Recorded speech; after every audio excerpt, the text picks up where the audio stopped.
Hi hello నమస్తే welcome to YK TV. This is Sushma. ఆ ప్రాంతానికి ఆయనే రాజు, ఆ సామాజిక వర్గానికి ఆయనే మంత్రి. అలా రాజు ఆయనే, మంత్రి ఆయనే. మొదటిసారిగా గెలిచారు, మొదటిసారే మంత్రి అయిపోయారు. వయస్సు చిన్నది, అనుభవం పెద్దది, అయినా మంత్రి అయ్యారు. అయినా కూడా కొంతమంది రాళ్ళు వేస్తూ ఉంటారు. ఆ రాళ్ల దెబ్బలను తట్టుకుంటూనే తన ప్రస్థానం కొనసాగిస్తూ ఉంటారు. అటు పెద్దలతో ఇటు యువనేతలతో పార్టీలో బ్యాలెన్స్ చేసుకుంటూ ముందుకు వెళ్తున్నారు. మంత్రి అయినా కూడా నియోజకవర్గంలో ప్రజలకు ఎప్పుడూ దగ్గరగానే ఉంటూ ఉంటారు. అలా యువనేతలకు ఎంతో ఆదర్శంగా నిలిచారు కార్మిక శాఖ మంత్రి వాసంశెట్టి సుభాష్ గారు. ఆయన ఇప్పుడు మనతో పాటు ఉన్నారు. ఆయనతో మాట్లాడి చాలా విషయాలు తెలుసుకుందాం. హాయ్ సార్, ఎలా ఉన్నారు? నమస్కారం సార్. ముందుగా అంటే మీరు మంత్రిగా అయిన తర్వాత ఫస్ట్ టైం కలుస్తున్నాం. మొదటగా మీకు కంగ్రాచ్యులేషన్స్ సార్, మంత్రి అయ్యారు. మొదటిసారి గెలిచారు, మొదటిసారిగానే మంత్రి అయ్యారు. సార్, మంత్రిగా మీకు ఎలా అనిపిస్తోంది? మీ ప్రయాణం ఎలా సాగుతుంది? ఎలాంటి సవాళ్ళను ఎదుర్కొంటున్నారు? మంత్రిగా, అలాగే ఒక ఎమ్మెల్యేగా, మంత్రిగా గతంలో నేను ఏ పదవి చేయలేదు. రాజకీయాల్లో ఉన్నాను. రాజకీయాలు part time politics. So election టైంలో యాక్టివ్గా ఉంటాం. తర్వాత ఏమైనా చిన్న చిన్న పనులు ఉంటే నాయకుల దగ్గరికి వెళ్ళటం, చేయించుకోవటం, రావటం. అయితే మంత్రిగా ఇటు ఎమ్మెల్యేగా గెలిచిన తర్వాత మంత్రి ఇవ్వటం ఇది షఫల్ అయ్యాను. అంటే తడపడ్డాను 7 months. తర్వాత చంద్రబాబు నాయుడు గారు కూడా నన్ను తిట్టడం కూడా జరిగింది. అది వైరల్ కూడా అయ్యింది. సో ఆయన నుంచి నేర్చుకోవాల్సింది ఏముంది? ఆయన మెప్పు పొందాలి, తిట్టించుకున్నాం, మెప్పు పొందాలి. సో సెట్ రైట్ అవ్వాలి మనం అని చెప్పి శాఖ మీద దృష్టి పెట్టడం, అలాగే ఎమ్మెల్యేగా మనం ముందుకెళ్ళాలంటే ఏంటి అనేది మొత్తం సీనియర్ కార్యకర్తల్ని, అలాగే కొంతమందిని అందరినీ తీసుకుని వచ్చి డిపార్ట్మెంట్ మీద హోల్డ్ ఉన్న వాళ్ళు అందరినీ తీసుకుని వచ్చి మాట్లాడుకుని మెల్లిమెల్లిగా స్లోగా అది ట్రాక్లో పట్టడం జరిగింది. సో చంద్రబాబు నాయుడు గారి దగ్గర ఆయన పడుకోరు, మమ్మల్ని పడుకోనేవారు. సో నిరంతరం పరిగెడుతూనే ఉండాలి. ప్రజల్లోనే ఉండండి, కార్యకర్తలు నా ప్రాణం, మీ ప్రాణంగా భావించండి, మీరు ప్రజల మధ్య ఉండండి అని చెప్పి చెప్తారు తప్ప ఆయన పొగుడినా ఆయన ఇష్టపడరు, ఆయన వాళ్ళకి నమస్కారం పెట్టినా ఆయన ఇష్టపడరు. అలాంటి విన్యాసాలన్నీ జగన్మోహన్ రెడ్డి దగ్గర చెల్లుతాయి. కానీ ఈయనకి పని మనం పార్టీ పరంగా ఎలా ముందుకు వెళ్తున్నాం, మనకి ఇచ్చిన శాఖ పరంగా ఎలా వెళ్తున్నాం, కార్మిక శాఖ పరంగా, అలాగే ఎమ్మెల్యేగా ఎలా వెళ్తున్నాం, ఇన్ఛార్జ్ మంత్రిగా ఎలా వెళ్తున్నాం. సో అన్ని బ్యాలెన్స్ చేసుకుంటా మనం వెళ్ళవలసిన పరిస్థితి. ఆయన దగ్గర మాకు అన్నీ తెలుసు అన్న మాట అన్నా ఉంటే అంతకన్నా అవివేకం ఇంకెవరో ఉంటారు. సో ఆయన కూడా చెప్తూ ఉంటారు, నాకు అన్నీ తెలుసు అనుకుంటే జగన్మోహన్ రెడ్డిలో తయారవుతారు. మాకేమీ తెలియదని నిరంతరం నేర్చుకుంటా ఉండండి. 75 సంవత్సరాల వయసులో నేను నేర్చుకుంటానే వెళ్తున్నానని చెప్పడం కూడా జరిగింది. సో ఆయన ఇన్స్పిరేషన్గా తీసుకుని నిజంగా ఆయన కింద వర్క్ చేయటం అనేది పూర్వజన్మ సుకృతం.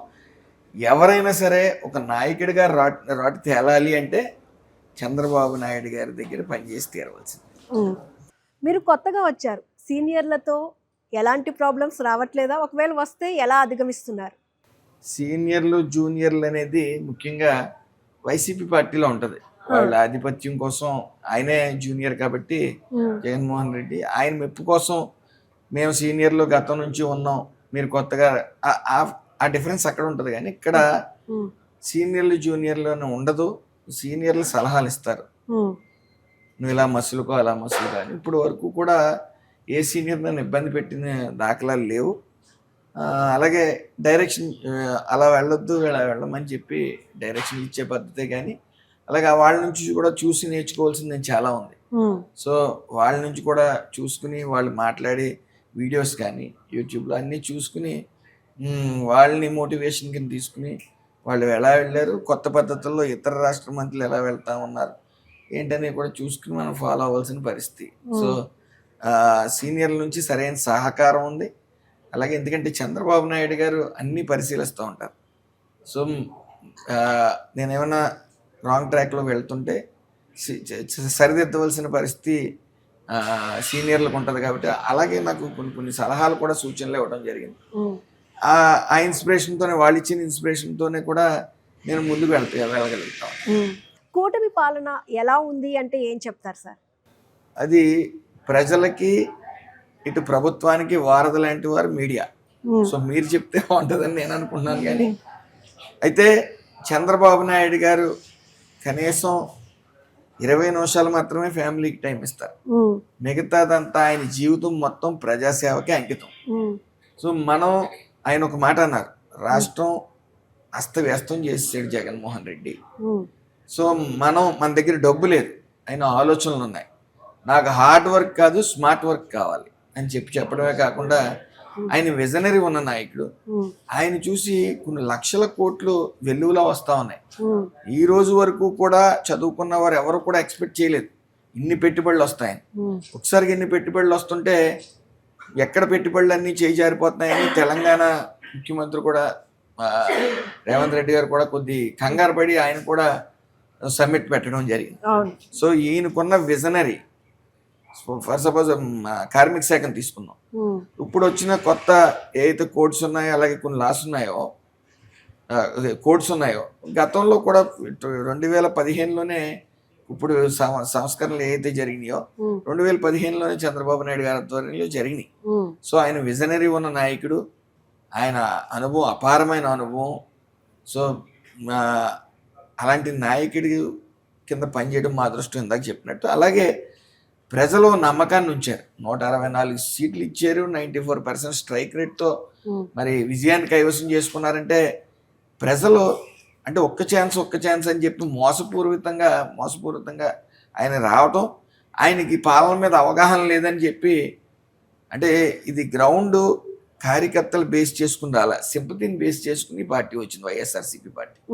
సో టీడీపీ పార్టీ అంటే క్రమశిక్షణ గల కార్యకర్తలు ఉంటారు, అందులో క్రమశిక్షణ గల అధినాయకుడు ఉన్నాడు, క్రమశిక్షణ గల యువ నాయకుడు ఉన్నారు.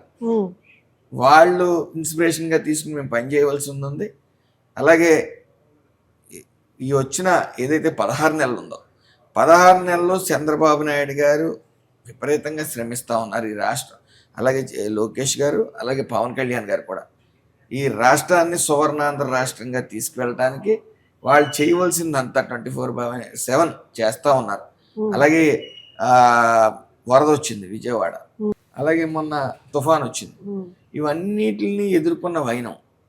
విజయవాడ అసలు ఎప్పుడు ప్రజలు ఇలా వరద వస్తుందని కూడా బడమేరు ఈ వరద వస్తుందని కూడా వాళ్ళు ఎప్పుడు కూడా అనుకోవాలి. అలాంటిది ఒక్కసారిగా ఫైర్ ఇంజిన్లు ఉపయోగించి వాటర్ని పరిసర ప్రాంతాలను శుభ్రం చేయటం కానీ, ఏదైతే ఆయన విజనరీ ఉందో ఆ ఎన్నే కాన్ఫరెన్స్ కాల్స్ కూడా ఉంటాయి, డ్రోన్తో ఫుడ్ అరేంజ్ చేయడం కానీ, ఇవన్నీ కూడా ఆయన విజనరీకి ఒక ఉదాహరణ.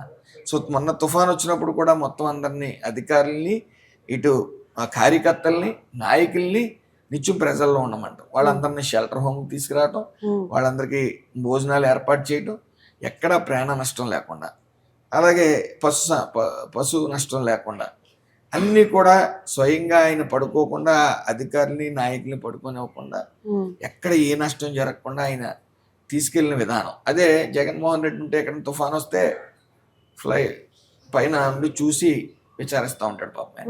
అలాగే ఏమైనా రైతుల్ని పలకరించాలన్నా కూడా ఒక రెడ్ కార్పెట్ వేసుకుని, ఒక స్టేజ్ ఉండి, ఒక మూకీ డ్రామా. సో ఇవన్నీ చూసాం. ప్రజలు కూడా ఇప్పుడు పాలన అనేది మళ్ళీ 94 చంద్రబాబు నాయుడు గారిని చూస్తూ ఉన్నారు. సో 94 చంద్రబాబు నాయుడు గారిని చూస్తున్నారు కాబట్టి ఈ రోజున 164% స్ట్రైక్ రేట్ కూడా ఇటు చంద్రబాబు నాయుడు గారిని, ఇటు పవన్ కళ్యాణ్ గారిని, లోకేష్ గారిని చూసి వేసిందే. ఇటు స్థానిక 4 ఎమ్మెల్యేలు ఉన్నారంటే 10% ఓటింగ్ ఈ క్యాండిడేట్ మంచోడో కాదని చూసి వేస్తారు తప్ప, మిగతా 90% ఓటింగ్ కూడా పార్టీని చూసి, పార్టీ అధినాయకులు విజనరీని చూసి, వాళ్ళు దాంతోనే ఆ పార్టీకి ఉన్న సిద్ధాంతాలను చూసి మాత్రమే ఈ ఓట్లు వేస్తూ ఉంటారు. సో ఏదేమన్నప్పటికీ ఏ నమ్మకంతో అయితే ప్రజలు ఓటేశారో ఆ నమ్మకాన్ని నిలబెట్టుకుంటూ ఈ 16 నెలల్లో కూడా విపరీతంగా శ్రమిస్తా ఉన్నారు. అంటే మీరు అన్నారు చంద్రబాబు నాయుడు గారు సీరియస్ అయ్యారు. పని నేను ఇంకా ఎలా చేయాలి, ఏంటి నేర్చుకోవాలి. నేను వచ్చింది మొదటిసారి కాబట్టి పదవిలోకి, అంతకుముందు పదవి చేయలేదు. ఎప్పుడైతే చంద్రబాబు నాయుడు గారి నోటి నుంచి వాసంశెట్టి సుభాష్ అనే పేరుతో ఈ సీరియస్ అవ్వడం అనేది ఎప్పుడైతే జరిగిందో అందరూ ఎవరు అని ఒక్కసారిగా మీ వైపు చూసిన పరిస్థితి అయితే ఉండింది. అసలు మీ రాజకీయ ప్రస్థానం ఎలా మొదలైంది? రాజకీయ ప్రస్థానం అంటే నేను యాక్చువల్గా ఏవో ఎమ్మెల్యే అవుదాం, మంత్రి అవుదాం ఎప్పుడు కలగనలేదు. సో సోషల్ సర్వీస్ అనేది చేసుకుంటూ వచ్చాను. ఎప్పుడైనా ఉద్యమాలు ఉంటే ఉద్యమాల్లో పాల్గొనడం కూడా జరుగుతూ ఉండేది. అందులో భాగంగా ఒక గుర్తింపు వచ్చింది. అంటే కరోనా టైంలో కూడా సర్వీస్ చేయటం, ప్రజలందరికీ దగ్గరగా ఉండటం నాకు అదో హాబీ. అంటే సంపాదించుకున్నాం, తాతలు సంపాదించింది ఉంది. సో నా పిల్లలకి, నా భార్య పిల్లలకి కానీ ఇంకోళ్ళకి కానీ ఏమి ఇబ్బంది లేదు, తల్లిదండ్రులు కానీ ఎవరికి. సో నేను సంపాదించింది మాత్రం ప్రజలకి ఇవ్వాలి, శ్రేయభిలాషులకి ఇవ్వాలి, నా సామాజిక వర్గానికి ఇవ్వాలని నిర్ణయించుకున్న తర్వాత అనేక వాట్సాప్ గ్రూపుల్లో కూడా కొన్ని గ్రూపులు ఏర్పాటు చేసి దాని ద్వారా సోషల్ సర్వీస్ చేయించడం, ఇవన్నీ చేసి ఒక సమస్య వచ్చినప్పుడు దాన్ని ఉద్యమంలో తీసుకెళ్ళి ఏదైతే అల్లరి కేసులు ఉన్నాయో అన్నీ ఎత్తించడం, ఇవన్నీ కూడా ఒక్కొక్కటిగా నాలో ఒక నాయకుడిని గుర్తించడం. మరి లోకేష్ గారి ఆశీస్సులు, చంద్రబాబు నాయుడు గారు, పవన్ కళ్యాణ్ గారి ఆశీస్సులతో నాకు ఎమ్మెల్యే సీట్ ఇవ్వటం, తద్వారా మంత్రి అవ్వటం. మరి పూర్వ జన్మ సుకృతం. ఏ మనిషి అయినా అంతకన్నా ఏం కోరుకుంటాడు. సో దాన్ని చంద్రబాబు నాయుడు గారిని తిట్టడం, సాక్షి మీడియా, ఇతర మీడియాలన్నీ కూడా కొన్ని సాక్షి మీడియా అవన్నీ కూడా ప్రచారం చేశాయి. అవి నాకు మంచి అయింది. ఎందుకంటే ఆ రోజు ఎమ్మెల్సీ ఓటింగ్ చురుగ్గా లేను, ఓన్లీ 25% అయ్యిందని చెప్పి ఆయన మందలించడం జరిగింది. ఆయన ఒక తండ్రి స్థానంలో ఉన్నారు. ఆయన పార్టీని కాపాడుకోవాలి. సో పార్టీలో నేను యాక్టివ్గా ఉండాలి. సో ఆయన మందలించారు. దాన్ని నేను పాజిటివ్గా తీసుకున్నాను. సో నేను ఇంకా గట్టి నవ్వలేకపోతున్నాను, ఇందులో గట్టి నవ్వాలి. సో ఎప్పుడైతే ఈ ఆడియో బయటకు వచ్చిందో, ఆ ఆడియో బయటకు వచ్చిన వెంటనే ప్రజలందరూ కూడా 25% ఉన్నది ఒక్కసారిగా 100%, 130% కూడా రీచ్ అయిపోయింది. సో ఆయన మందలించిన ఆయన నన్ను దగ్గరికి చేర్చుకుని మెచ్చుకోవడం కూడా జరిగింది. సో ఆ పెద్ద ఆయన నాలాంటి వేల మంది నాయకులను తయారు చేశారు ఆయన. సో ఆయన తిట్టడం కాదు, కొట్టి పూర్తి హక్కు ఆయనకు ఉంది. పెట్టిన ఆయన కొట్టడంలో తప్పు లేదు. అది మనం పాజిటివ్గా తీసుకోవాలి. ఇంకా మనం వేగవంతంగా ముందుకు వెళ్ళాలనే పోటీతత్వం పెరగాలి. మీ సామాజిక వర్గం కోటాలోనే మీకు మంత్రి పదవి వచ్చిందని చెప్పుకుంటూ ఉంటారు. మరి మీరు వారికి ఎలాంటి చేయూతనిచ్చారు? జనరల్గా ఆ సామాజిక వర్గం చూసి మంత్రి పదవులు ఇస్తారు. సామాజిక వర్గం ఆంధ్రాలో కూడా పాలిటిక్స్, క్యాస్ట్ బేస్డ్ పాలిటిక్సే ఎక్కువ నడుస్తూ ఉంటాయి ఎక్కువ ప్రాంతాల్లో. సో సెటిబల్జీ సామాజిక వర్గానికి ఒక మంత్రి ఇస్తూ వస్తున్నారు తరతరాల నుంచి. సో అందులో భాగంగా నాకు ఇవ్వడం జరిగింది ఎమ్మెల్యేగా గెలిచిన తర్వాత. సో ఆ గెలిచిన తర్వాత మేము గీత ఉపకులాలకు చెందిన గీత కార్మికులు. సో దానికి వచ్చిన వెంటనే చంద్రబాబు నాయుడు గారు మమ్మల్ని అందరినీ కూర్చోబెట్టి గీత ఉపకులాలకు చేయాలని చెప్పి, ఏదైతే కళ్ళు గీత కార్మికులం కాబట్టి మాకు హక్కు ఉంది కాబట్టి, సో లిక్కర్ లైసెన్స్ 10% ఇవ్వడం జరిగింది. అలాగే బార్ లైసెన్సులు కూడా 10% ఇవ్వడం జరిగింది. సో అదేవిధంగా 50% ఏదైతే అమౌంట్ పే చేయాలో అందులో 50% సబ్సిడీ కూడా ఇవ్వడం జరిగింది. సో ఇవన్నీ కూడా ఆర్థికంగా బలపడటానికి ఉపయోగపడేది. సుమారు 2,000 నుంచి 3,000 మంది ఈ ఈక్వేషన్లో అందరూ కూడా ఉపాధి పొందుతారు. అదేవిధంగా రానున్న కాలంలో బీసీ రక్షణ చట్టం అనేది ఇస్తానని ప్రామిస్ చేశారు. అందులో భాగంగా కూడా మేము అనేక సమావేశాలు నిర్వహించడం జరిగింది. దాన్ని కూడా ముందుకు తీసుకెళ్తాం. బీసీ కార్పొరేషన్ లోన్లు అవి కూడా ఇవ్వడం జరుగుతుంది. దాన్ని కూడా అతి త్వరలోనే ఇవ్వడం జరుగుతుంది. అది కూడా ముందుకు తీసుకెళ్ళడం జరుగుతుంది. ఆదరణ పథకం కూడా అమల్లోకి తీసుకుని వస్తూ ఉన్నారు. సో ఇవన్నీ కూడా చంద్రబాబు నాయుడు గారు ముఖ్యంగా బీసీ పక్షపాతి, వెన్నుముకల ఎప్పుడూ నిలబడ్డారు. సో జగన్మోహన్ రెడ్డి వెన్ను విరిచాడు, అంటే నడుము విరిచాడు బీసీలు. ఉన్న పథకాలు 26 పథకాల నుంచి 28 పథకాలు రద్దు చేయడం జరిగింది. రద్దు చేస్తూ బీసీ కార్పొరేషన్ లేవు, గీత ఉపకులాలకి సహకారం లేదు, కరోనాలో కూడా సహకరించలేదు. ఇవన్నిటిని దృష్టిలో పెట్టుకుని మరి చంద్రబాబు నాయుడు గారు బీసీలని ఎప్పుడు కూడా ముందు వరుసలో ఉంచుతారు, బీసీలకి వెన్నుముకగా నిలుస్తారంటానికి ఉదాహరణ ఇదే. మరి అలాగే 43,000 కోట్ల రూపాయలు కూడా 2025-26 బడ్జెట్లో కూడా కేటాయించడం జరిగింది. సో అంటే 21% లాస్ట్ గవర్నమెంట్ కన్నా ఎక్కువ నిధులు బీసీ సంక్షేమానికి కేటాయించడం జరిగింది. సో ఎప్పుడు కూడా చంద్రబాబు నాయుడు గారు బీసీలకు పెద్దపీట వేస్తూ వచ్చారు. అందులో భాగంగానే మొన్న మంత్రివర్గ విస్తరణలో కానీ, ఎమ్మెల్యేల విషయంలో కానీ, ప్రతి విషయంలో ఆయన ఎప్పుడు న్యాయం చేసుకుంటాను. అలాగే ఆర్థికంగా కూడా జగన్మోహన్ రెడ్డి టైంలో ఇంచుమించు 34% ఉన్న స్థానిక సంస్థల రిజర్వేషన్ 24కు తీసుకుపోవడం జరిగింది. సో అన్ని 16,800 పోస్టులు ఏదైతే చిన్నవి కానీ సర్పంచ్లు కానీ ఇటువంటి అన్నీ కూడా కోల్పోవడం జరిగింది. మరి చంద్రబాబు నాయుడు గారు దాని మీద కూడా కోర్టులో ఫైట్ చేద్దామని చెప్పడం, మేము బీసీ మంత్రులందరూ కూడా సమావేశం అవటం, దాంట్లో భాగంగానే కోర్టులో పోరాటం జరుగుతుంది. అలాగే 34 కాదు 40% కూడా ఈ రిజర్వేషన్లో భాగంగా ఆయన ఇవ్వటం జరుగుతుందని కూడా తెలియజేయడం జరిగింది. సార్, మీకు చంద్రబాబు క్లోజా లేకపోతే లోకేష్ గారు క్లోజా అంటే ఏం చెప్తారు? క్లోజ్ అంటే మనం వాళ్ళకి ఎంత క్లోజ్గా మూవ్ అవుతే అని తిట్లు తింటాం. సో వాళ్ళకి కావాల్సింది క్లోజ్ అవటం కాదు, పని. మనం దగ్గరికి వెళ్ళి ఏదో చెప్పబోయి వాళ్ళని మెచ్చుకోపోయినా ఇంకోటి చేసినా నీ శాఖలో నువ్వు ఎంత పని చేసావు, లేకపోతే నువ్వు కృష్ణా జిల్లాలో ఎంత పని చేసావు, మీ నియోజకవర్గంలో నువ్వు ఎలా ఉన్నావు, అక్కడ ఏ డ్రాబ్యాక్ ఉన్నా సరే అక్కడ చెప్పడం జరుగుతుంది. సో మనం ఎంత కష్టపడి పని చేస్తే మనల్ని అంత ఇష్టపడతారు. అంతేగాని మన ఇష్టం అనేటప్పటికి ఆయన ఇద్దరు కూడా 2 కళ్ళు లాంటి వాళ్ళు మా అందరికీ. మరి చూసారు లోకేష్ గారు జాతీయ అధ్యక్షుడిగా వచ్చిన తర్వాత కోటి సభ్యత్వాలు దాటి జరిగినాయి. అలాగే ఎక్కడ ఏ ప్రోగ్రాం పెట్టినా మహానాడు చూశారు. మహానాడులో కూడా వర్షం వస్తుంది అనుకున్నా కూడా ఆగి వాతావరణం కూడా సహకరించి లక్షల మందిలో అక్కడికి రావటం. అలాగే మోడీ గారు వచ్చినప్పుడు కూడా మోడీ గారు కూడా ప్రశంసిస్తూ ఉన్నారు చంద్రబాబు నాయుడు గారి పనితీరుని, లోకేష్ గారి పనితీరుని, పవన్ కళ్యాణ్ గారి పనితీరు. ఇవన్నీ కూడా శుభ పరిణామాలు. రాష్ట్రం మళ్ళీ సువర్ణాంధ్ర రాష్ట్రంగా తీర్చిదిద్దుతుంది అనేటానికి ఈ మంచి సంకేతం. ప్రజల సమస్యలను పరిష్కరించడానికి మీరు ఎలాంటి కొత్త పద్ధతులను అవలంబిస్తున్నారు? ప్రజల సమస్యలు అంటే గత ప్రభుత్వం అనేక ఇబ్బందులు పెట్టారు. ల్యాండ్ టైటిలింగ్ యాక్ట్, మన ఆస్తి మీద మనకే హక్కు లేదు. అయితే అది వెంటనే చంద్రబాబు నాయుడు గారు రద్దు చేయడం జరిగింది. సో అలాగా అనేక చెత్త పన్నుని ఎత్తివేయడం జరిగింది. అలాగే స్వచ్ఛాంధ్ర స్వర్ణాంధ్ర అని చెప్పి ఈ కవర్లు లేనిది ఈ అంత పరిశుభ్రత మెయింటైన్ చేయండి అని చెప్పి దాన్ని కూడా ముందుకెళ్తున్నాం ఆయన. అలాగే ప్రజలు ఏ సమస్యకు వచ్చినా సరే ఆన్ ద స్పాట్ అక్కడ పని అయ్యేది ఉంటే అక్కడే చేయటమే. మళ్ళీ వాళ్ళని రేపురా ఎల్లుండరా తర్వాత రా అని చెప్పి పద్ధతి ఈ తెలుగుదేశం ప్రభుత్వంలో ఉండకూడదు.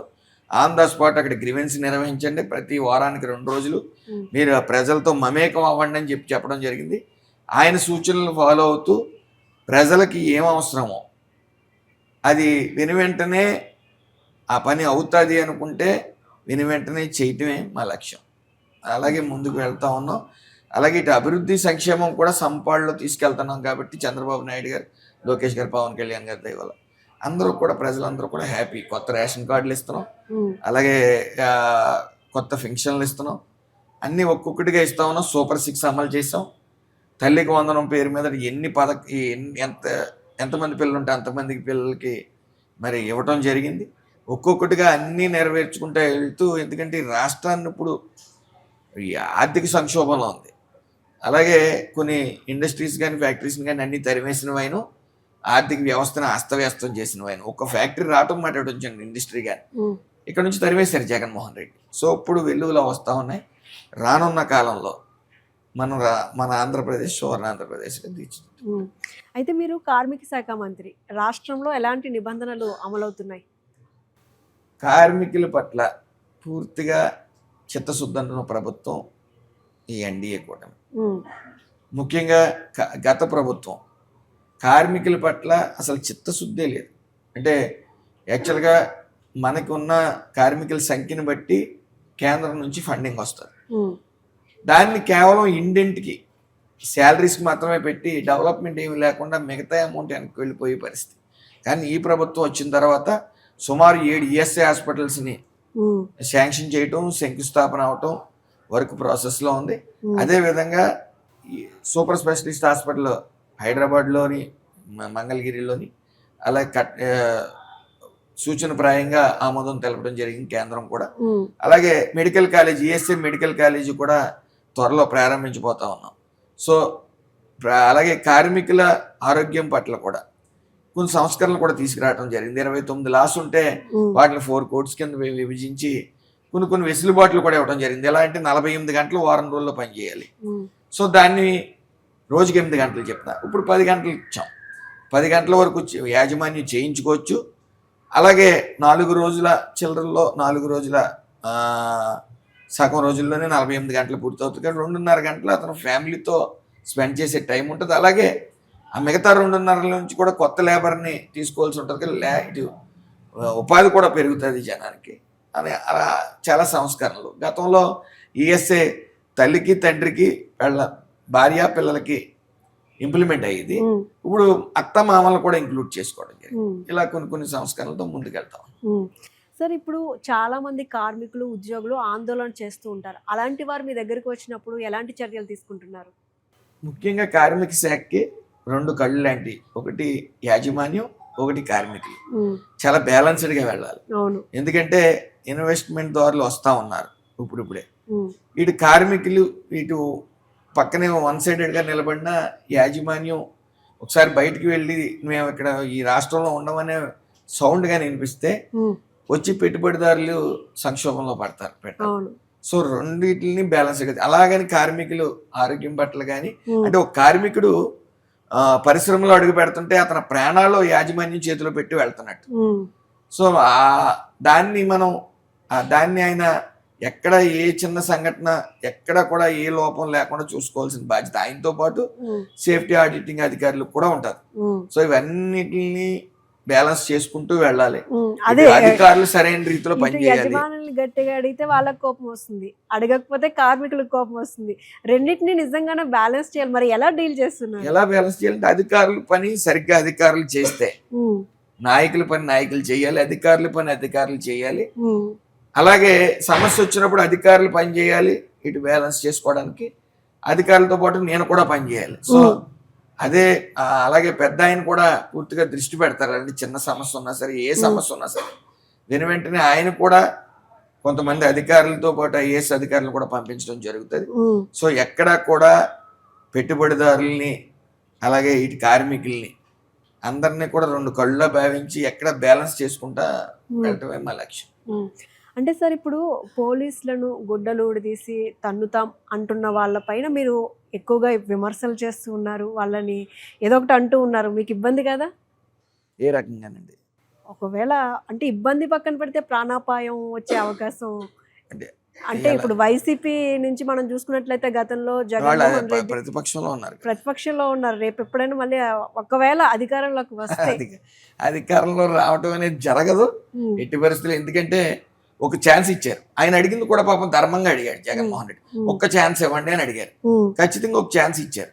ఛాన్స్ ఇచ్చి వై నాట్ 175 అన్న ఆయన 11 సీట్లకు వచ్చారంటే ఇంకా తిరస్కరించినట్టే పూర్తిగా. సో దాన్ని వాళ్ళు ఒకటి ఎగ్జాంపుల్ 151 వచ్చిన వెంటనే కళ్ళు ఎత్తి మీదకి ఎక్కాయి. మాకు ప్రతిపక్షం లేదు, ఇంకా చంద్రబాబు నాయుడు గారిని ఎవరైనా నమ్మట్లేదు, సో మేము 30 ఏళ్ళు పాలిస్తామనే నెపంతో ముందుకెళ్ళారు. అహంకారం, అహంభావం వాడికి. సో దాంతోనే 11 సీట్లకు వచ్చారు. ఇప్పుడు 164 సీట్లకు వచ్చిన తర్వాత చంద్రబాబు నాయుడు గారు మనం కష్టపడి పనిచేయాలి, మిగతా 11 సీట్లలో కూడా మనం సాధించాలి. సో ఎవరో కూడా అశ్రద్ధ వహిస్తే ఊరుకోను. మీరు ముఖ్యంగా చంద్రబాబు నాయుడు గారు కానీ పవన్ కళ్యాణ్ గారు కానీ లోకేష్ గారు కానీ డౌన్ టు ఎర్త్ ఉంటారు. మమ్మల్ని కూడా అలాగే డౌన్ టు ఎర్త్ ఉండమని చెప్పడం జరిగింది. నిత్యం ప్రజల్లో ఉండమంటం జరిగింది. ఇంకా మీరు అన్నట్టు ప్రతిపక్షాలను విమర్శిస్తున్నాం కాబట్టి వాళ్ళు ఏమైనా చేస్తారు అనేది మాత్రం వాళ్ళ అధికారంలోకి రానే రారు. ఒకవేళ వచ్చినా పొరపాటును వచ్చినా రాన పని వచ్చినా సరే మహా అయితే ఏం చేస్తారు, మొన్న వచ్చారు, వచ్చి చంద్రబాబు నాయుడు గారి లాంటి నీతివంతుల మీద కేసులు పెట్టారు. అవి ఆగినాయా? పోయినాయి కదా. అంటే 40% ఓట్ షేర్ జగన్ కు ఉందని చెప్పి ఆయన చెప్తున్నాడు కదా. 40% ఓట్ షేర్ ఉంది, ఇంకా 17% తేడా ఉంది. అయితే 40% ఓట్ షేర్ కూడా ప్రజలు మెల్లిగా తెలుసుకుంటున్నారు ఈ 16 నెలల పాలనలో డిఫరెన్స్. అయ్యో పొరపాటును ఓటేసేసామే, అనవసరంగా ఓటేసాం, చంద్రబాబు నాయుడు గారు కక్ష సాధింపు చర్యలు చేయట్లేదు, పవన్ కళ్యాణ్ గారు కక్ష సాధింపు చర్యలు చేయట్లేదు, అర్హులకి అందరికీ కూడా ఏది అర్హులైతే ఆ అర్హతను బట్టి అన్ని కేటాయిస్తున్నారు. జగన్మోహన్ రెడ్డి అయితే పార్టీని బట్టే అర్హతల్ని నిర్ణయించేవారని చెప్పడం జరుగుతుంది. సో వాళ్ళు కక్ష సాధింపు చర్యలు చేయాలి అంటే కేసులు పెడతారు, వాళ్ళు రెస్ట్ తీసుకుంటాం, అంతేగాని చంపారు కదా. ఒకవేళ దానికి మీరు అన్నట్టు ప్రాణాపాయం లేదా అంటున్నారు, అది జరిగినా కూడా హ్యాపీయే. ఎందుకంటే ఒక నాయకుడిగా రాష్ట్రంలో 25 మందిలో ఒకళ్ళని చేశారు చంద్రబాబు నాయుడు గారు. సో ఆ పార్టీ ఏ పరిస్థితిలో ఉన్నా సరే బ్లడ్ పెట్టవలసిన పరిస్థితి. సో నిజంగా కూడా వాళ్ళు ఏదో వాళ్ళు ఫ్యాక్షనిస్ట్ లో ఆరితేరారు కాబట్టి, ఫ్యాక్షనిజంలో ఆరితేరారు కాబట్టి ఏదో చెయ్యొచ్చు, చేస్తే చెయ్యాలని అలాంటి వాడు కోరుకుంటాడు కూడా. ఎందుకంటే చేస్తే ఈ రాజకీయాలు చేసినందుకు ఒక 5 సంవత్సరాలు 10 సంవత్సరాలు గుర్తించుకుంటారు. వాళ్ళు కానీ నిజంగా ఏదైనా ప్రాణాపాయ పరిస్థితులు నన్ను ఏమైనా చేస్తే చరిత్రలో నిలబడిపోతాం. ఆ చరిత్రలో 100 సంవత్సరాలైనా సరే పలానా టైంలో ఈ ఫ్యాక్షనిజంలో ఇలా చేశారని నిలబడిపోతాం తప్ప భయపడే పరిస్థితులు లేదు. అలాగే ఇలాంటి మూర్ఖులు ఎవరైతే ఆ మూర్ఖ పాలన చేశారో వాళ్ళని విమర్శిస్తానే ఉండాలి. ఎందుకంటే అది విషవృక్షం లాంటిది, లేనిది ఉన్నట్టు క్రియేట్ చేస్తా ఉన్నారు వాళ్ళకి ఏం చేయాలో తెలియక. సో సమర్థవంతంగా అందరం కూడా మేము విమర్శించాం, వాళ్ళు చేసి తప్పుడు పనులు, వాళ్ళు చేసే విష ప్రచారం తిప్పికొడతాం. సో అది అందులో భాగంగానే రాజకీయంగా చేస్తాం.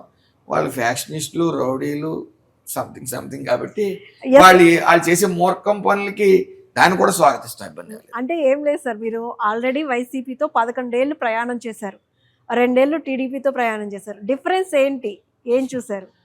అసలు నక్కకి నాగలోకానికి ఉన్నంత తేడా.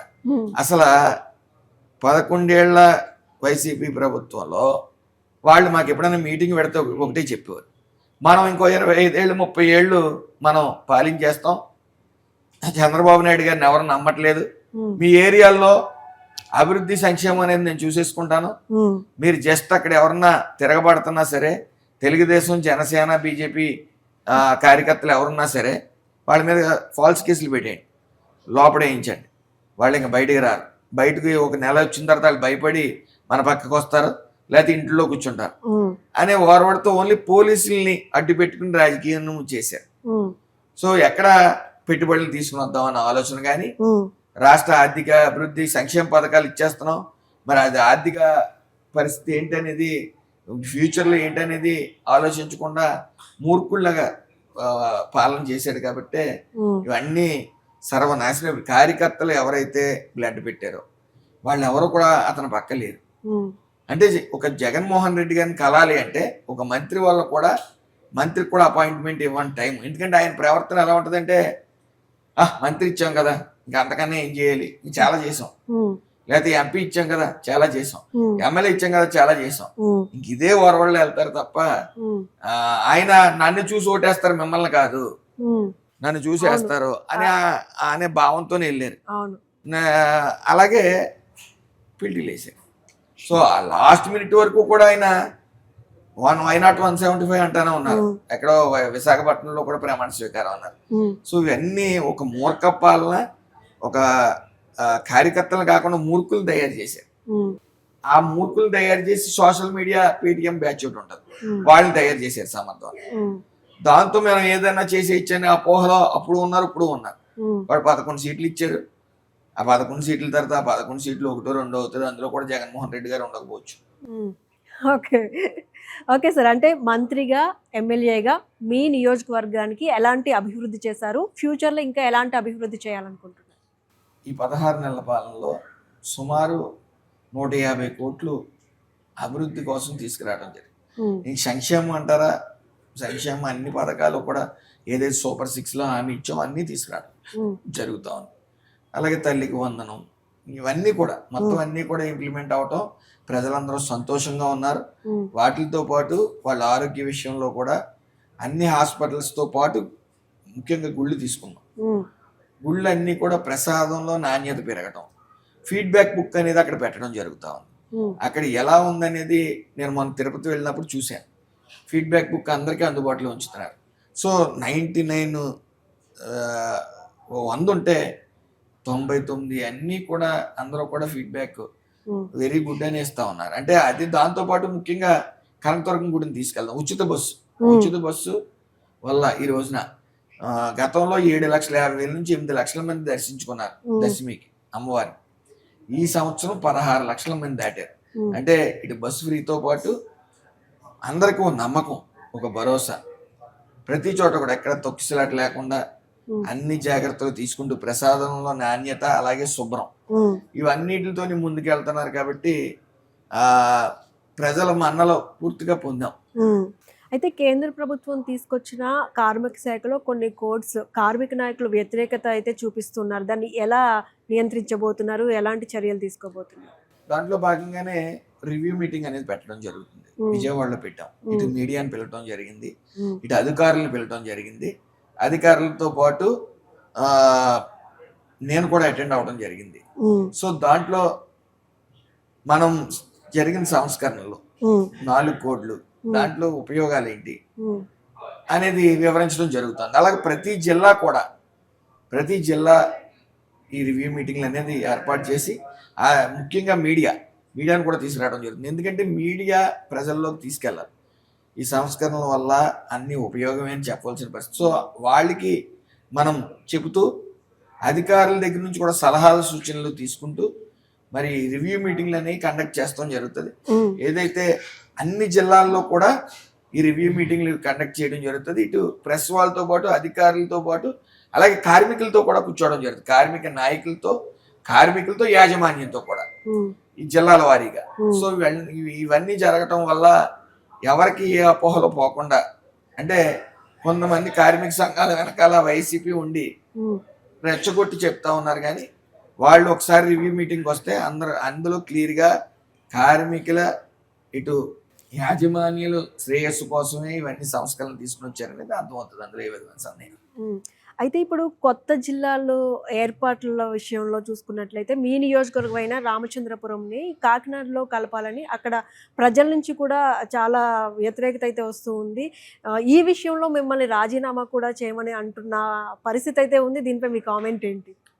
రాజీనామా చెయ్యాలని ఎవరో జేఏసీ అని పేరు పెట్టి 10 మంది కోరుతా ఉన్నారు. నాతో పాటు మిగతా ప్రతిపక్ష నాయకులు కూడా ఏదో ఎంపీగా ఉండి ఎమ్మెల్సీగా ఉన్న వాళ్ళని కూడా రాజీనామా చేయమన్నారు. అయితే నా ఉద్దేశం ఏంటంటే వాళ్ళు ఏమన్నా పోటీ చేద్దామనే ఉద్దేశంలో ఏమైనా ఉన్నారేమో అని రాజకీయంగా వాళ్ళు ఏమైనా ముందుకు వచ్చేద్దామని ఆలోచనతో ఇవన్నీ చేస్తున్నారేమో. కానీ ఆయన అవగాహన లేకుండా వాళ్ళు ఏ ప్రపోజల్స్ పెడతా ఉన్నారు. ఇప్పుడు కాకినాడ జిల్లాలో మనం ఎందుకు కలపాలి అని అడుగుతుంటే ఎవరి దగ్గర సమాధానం లేదు. ఏమంటారంటే ఎస్పీ ఆఫీస్ దగ్గరగా ఉంటుంది, అలాగే కలెక్టర్ ఆఫీస్ దగ్గరగా ఉంటుంది అని చెప్తా ఉన్నారు. సో కాకినాడలో కానీ ఇటు నియోజకవర్గంలో కానీ అంబేద్కర్ కోనసీమ జిల్లాలో కానీ జరిగిన అభివృద్ధి సంక్షేమాలు మా కాన్స్టిట్యున్సీలో జరిగినంతగా ఇంచుమించు 2-3 తప్ప మిగతా జరగలే. 150 కోట్లు 12 నెలలు 13 నెలల్లో తీసుకుని వచ్చాము అంటే అవి మామూలు విషయం కాదు. మనకు అభివృద్ధి కావాలి. ఇంకా ఎస్పీ ఆఫీస్ అలాగే ఆర్డీఓ ఆఫీసు మా డివిజన్లో మండపేట వెళ్ళిపోయింది కాబట్టి రాజమండ్రిలోకి ప్రజలు కొద్ది అపోహలో ఉన్నారు. ఈ రెవెన్యూ డివిజన్ మారిపోద్దని కానీ అలాగే డిఎస్పీ ఆఫీస్ మారిపోద్ది.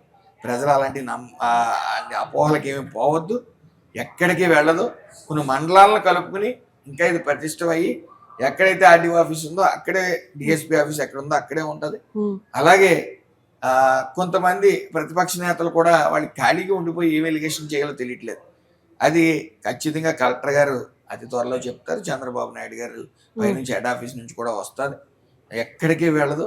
వాళ్ళు లేనిపోని ఫేక్ ఉద్యమాలు చేస్తూ ఉన్నారు ఏదో గుర్తింపు కోసం. దాన్ని నేను సమర్థవంతంగా ఈ విషయంలో ఎప్పటికప్పుడు టచ్లో ఉన్నాను. చంద్రబాబు నాయుడు గారు చాలా దూరం ఆలోచిస్తారు ఏదన్నా సరే. కాబట్టి ఎక్కడికి వెళ్ళదో ఆయన మాట తీసుకోవడం జరిగింది. ఏదైతే రెవెన్యూ ఆఫీస్ ఎక్కడికి వెళ్ళదు, అలాగే ఆర్టీఓ ఆఫీస్ ఎక్కడికి వెళ్ళదు, డిఎస్పీ ఆఫీస్ ఎక్కడికి వెళ్ళదు, అలాగే కాకినాడ ఎంత దూరమో మాకు అంబేద్కర్ కోనసీమ జిల్లాలో ఉన్న కలెక్టర్ ఆఫీస్, ఎస్పీ ఆఫీస్ అంతే దూరం. ఫేక్ ఉద్యమాలు చేసి ఫేక్ ప్రజల్లో అయితే కొద్దిపాటి గందరగోళం ఉంది. ఆర్టీఓ ఆఫీస్ వెళ్ళిపోద్ది, డిఎస్పీ ఆఫీస్ వెళ్ళిపోద్ది అని.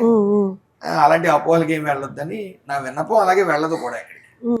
అయితే సార్ ఇప్పుడు మొన్న చూసుకున్నట్లయితే మీరు ఎక్కడికి వెళ్ళినా కూడా లక్షల మంది మీకోసం వస్తున్నారు. అటు కోనసీమలో చూసుకుంటే 2 లక్షల మంది దాకా వచ్చిన వీడియోస్ మనం చూసాం. అలాగే ఇటు నరసాపురం వచ్చినప్పుడు కూడా చాలామంది అభిమానులు మీకోసం వస్తున్నారు.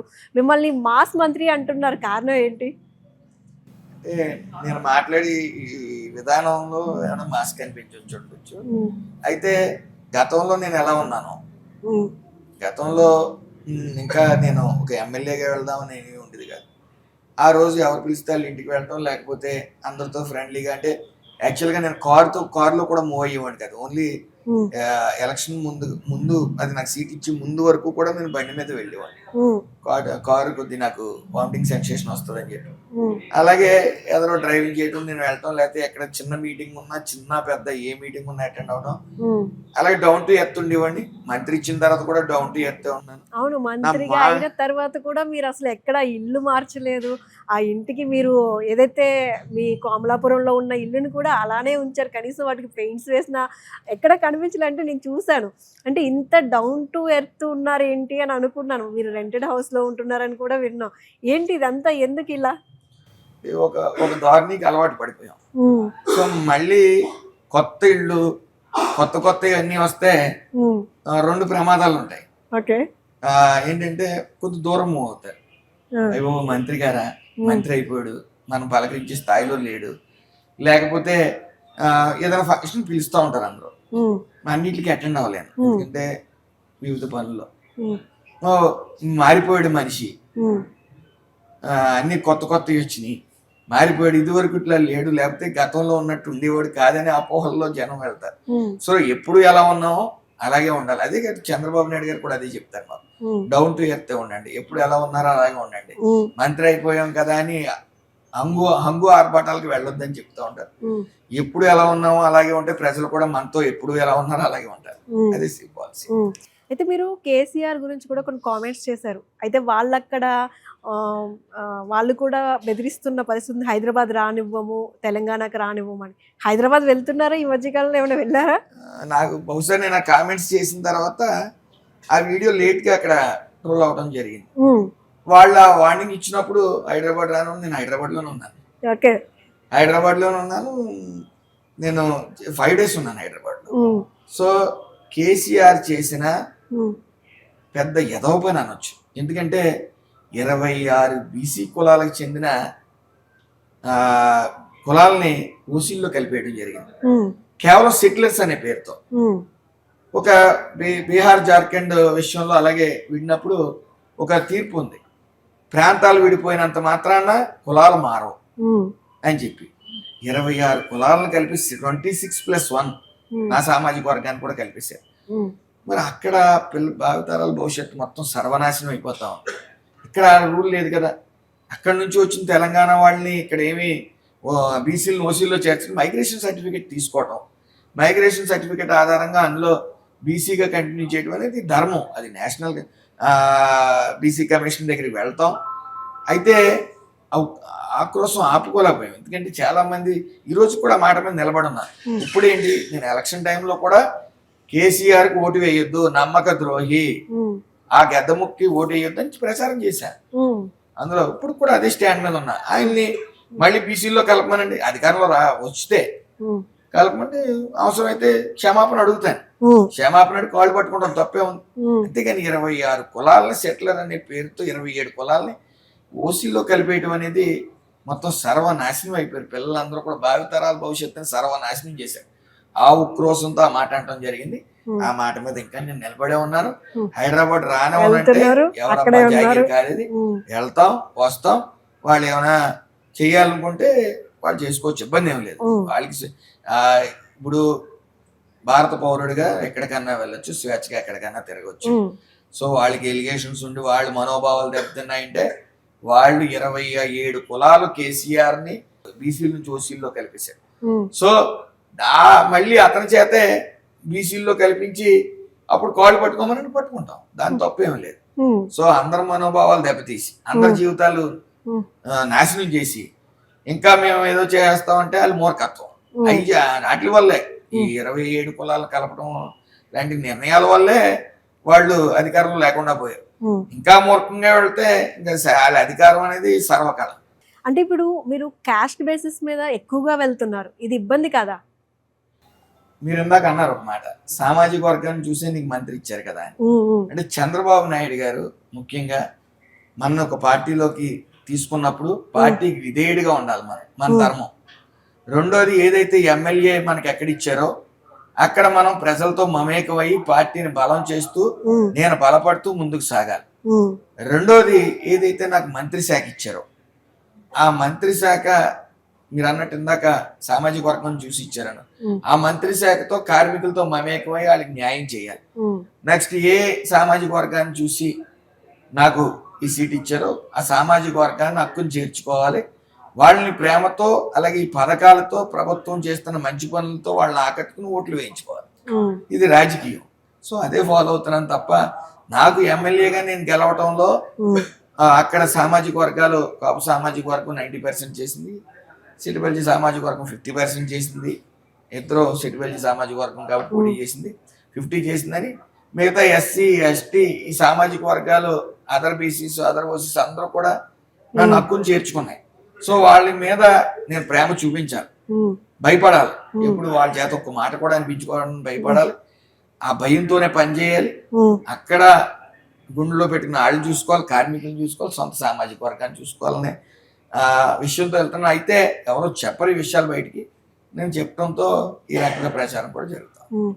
సార్, ఒక పొలిటీషియన్గా, మినిస్టర్గా, ఎమ్మెల్యేగా ఉన్న మీరు ఇప్పుడు కొత్త పాత్రలోకి వెళ్ళారు. అంటే ఎవరిది సినిమాలో నటిస్తూ ఉన్నారు, ఎలా అనిపిస్తుంది? అంటే ఈ మేకప్ టచ్ ఇదంతా చూస్తే ఎలా అనిపిస్తుంది? కొత్త పాత్ర అనే నాకు ఈ ప్రొడ్యూసర్ నాకు చిన్నప్పటి నుంచి స్నేహితుడు.